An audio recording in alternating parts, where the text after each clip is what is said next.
Hi friends, this is the Smart Exceller. I would like to show you how to start ranges and the difference between ranges and tables and what are the benefit of ranges. So first of all, I would like to show you how to create a range and how to delete a range.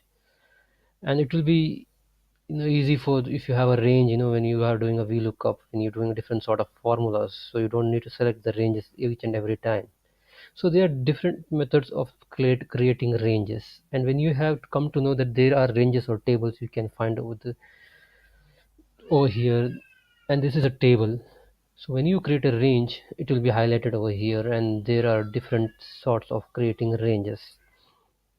For example, if I want to create a range for this whole range, and I want to give it a name. So first you have to go is just go and select the range, and over here you can write the name of the range. Suppose I'm writing it as a range 1. Keep in mind that there should not be any spaces in between when you create a range or a table, and just hit enter. So now you can see that my range has been selected. If you want to check it, just go over here and select, and it will select the whole range. And one more easy technique also is you can control F3. When you do control F3 over here, you can create a new range from here. So it's just like creating a range, and just select this, and the name you can give any name. As you see, the system has created service for underscore provider, so there cannot be any spaces.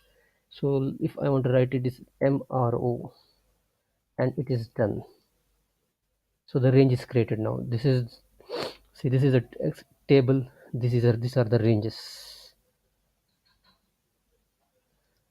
Now if you're thinking that this range is of no value and you don't need this range, so how can we remove this range? So you don't want this ranges. So again, you can go to the name manager or control F3, and you can delete the range. And if you want to expand the range, so this is the range 1 which has been selected. Now it is limited to 9 1. So if you want to add one more column or row, control C and control V. So when you go to your range, it is only selecting the area till H9. So if you want to expand the range, you can either go here, edit, and expand. Either you can type it here manually, or you can go to the beginning and select it, or whatever area you want, or you can even expand it. So in future, if you want to have any data, it will be always in the range.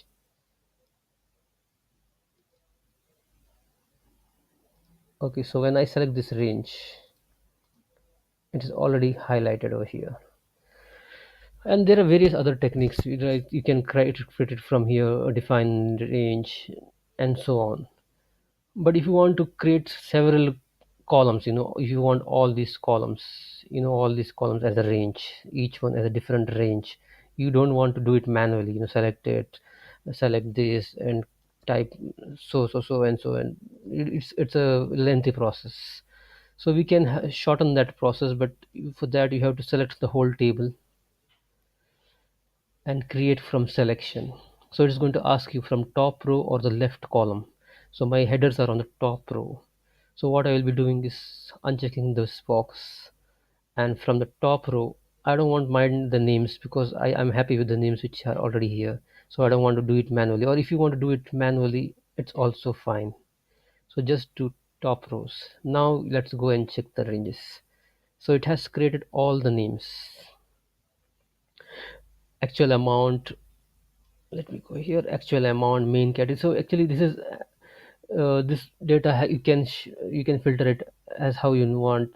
There are filters over here, tab names, define names, if there is error in that. So there are filters which I will tell you in the next video, but all the names have been created as per this. And now if you are thinking that if you still want as per the columns, you can create in that manner also. But the thing is that the name, this should not be, it should not be unique. The system will, it will not identify the unique values over here. So either you can do is, either you can do is, if I just make it this 3, it is going to be only 1. So let me show you. First select the whole range and create from selection. And if you want to create from left column, what it will do is, it will not it will identify this and take any of this as a single one. Let's do with example 7. These are unique values, these are unique values. So there is a restriction. Excel doesn't know that it has to create a 7 April 2 or 1st April 1 2 3. So it doesn't work on that way. Replace the existing definition. If I say yes, first yes, yes. So let's go and check over there. So see, you can see that all has been created, but there are no unique values. So this is just I made just for an example. Now let me delete this. If you want, you can delete it one by one, but if it's time consuming, you can select it all. You can control the shift button till here, delete it, or either you can select all. Let me just make it slow.